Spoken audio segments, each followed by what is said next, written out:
Our next story traces one freedman's dream to return to Africa.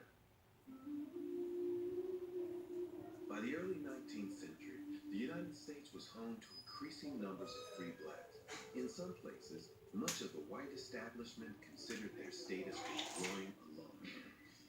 In the South, where the slave system was most entrenched, free blacks were considered a threat to the status quo. Hostility and violence against free blacks were common. This tension gave birth to the Back to Africa movement. Over the next century, some 16,000 black Americans sailed to West Africa to establish the Republic of Liberia. It was one of the largest out-migrations in U.S. history. Vernita Jenkins of Lynchburg, South Carolina, has long been mystified by some old family letters and their connection to Africa. The letters represent hope for a new life for my ancestors. I'm on my way to see Vernita and learn more about her story. The history of the Back to Africa movement has always fascinated me. I wrote my first book on the founding of Liberia. Very. So what do you have for me here? These letters. Now, what are these letters? These are letters that were written to my great-grandmother, Mary Vance, from her brother, Harvey McLeod.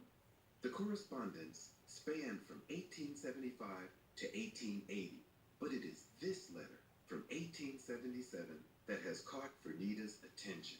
He kept making reference that Liberia is our home. Now, did he move to Liberia? I don't know if he made it back, but I know that he wanted to go back. And I know that he was encouraging his sister to go back with him.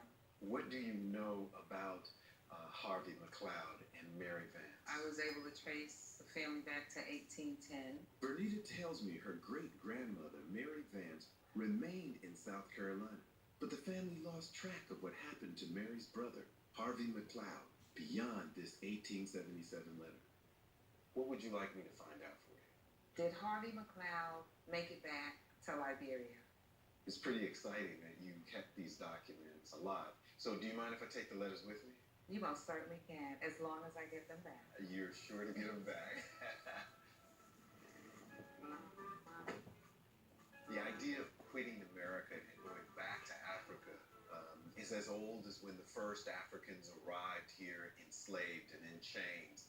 But the organized efforts to take groups of Africans back to the African continent starts at the beginning of the 1800s.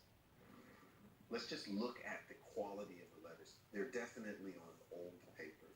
The paper is beginning to fall apart and the writing is faded. Let's get into one of these letters.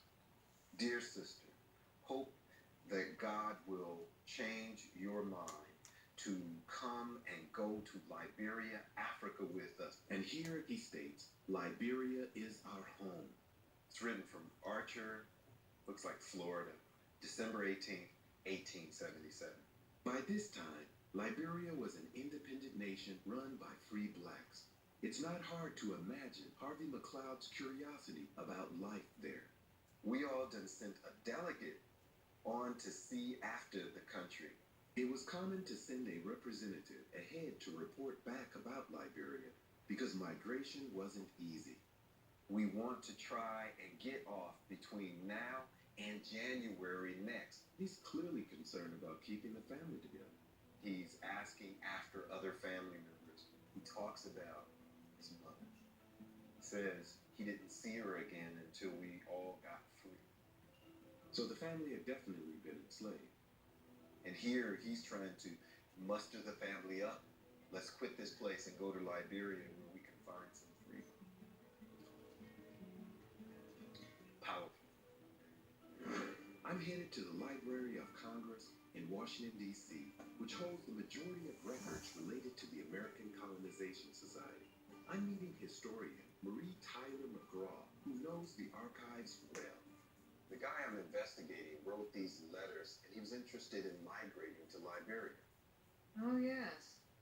That's very interesting. Can you talk about the process that he would have gone through to migrate?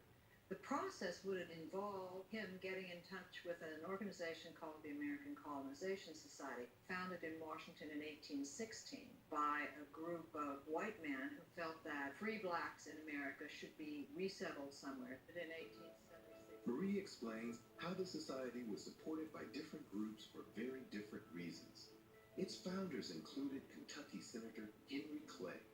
The society appealed to many free blacks as a way to help them reach an African promised land. But it was also supported financially by Southern slaveholders who feared revolts by free blacks, and by some Northern whites who worried about an influx of black workers. before the Civil War, the Colonization Society did manage to send almost 14,000 people to Liberia. Describe the experience of the first migrants sent to Africa by the American Colonization Society. The first ship was the Elizabeth, which left the United States in 1820. There were 88 people, and they had a very difficult time when they got to the west coast of Africa. Settlers struggled to grow food, and many died from disease. To a great extent, the Americans clung to the coastline and never had much control over the back country. They persevered, naming the capital Monrovia after the U.S. President James Monroe, retaining American-style dress and architecture, and attempting to convert Africans to Christianity. They really wanted to recreate the world they had known, and only this time being in charge themselves. Within a few decades, free blacks known as Americo-Liberians had built a republic in Africa and replaced the society's appointed white agents with their own leaders. So they were ready by 1847 to declare their independence. As a new independent nation, Liberia was prepared to welcome an influx of freed men. Even though slaves had been emancipated after the Civil War and given some rights, many African Americans were still anxious to see greater freedom in a new country. In the period after the Civil War, there were thousands of letters written to the American Colonization Society asking for assistance in going to Liberia. Marie explains that financial difficulties meant the society was able to help fewer applicants. Of those thousands of letters, only 2,500 people actually went in the 40 years after the Civil War. Still, the letters poured in. A North Carolina man lacking funds to sail from New York wrote, "I have been wanting to go to Africa for 3 or 4 years. Times is getting harder and I never will get there." A woman lamented, "I cannot make my living for myself and 3 children. Let me know who to apply to for transportation, for I am very anxious to leave this part of the world." And a South Carolina man simply stated, "I am willing to desert my home to enjoy my liberties." How would I find out if Harvey McLeod submitted an application to the American Colonization Society? He may have written a letter, but the letters and the names are not in any kind of alphabetical order. A faster way might be to look at the ship's manifests for the period of the late 1870s and the 1880s.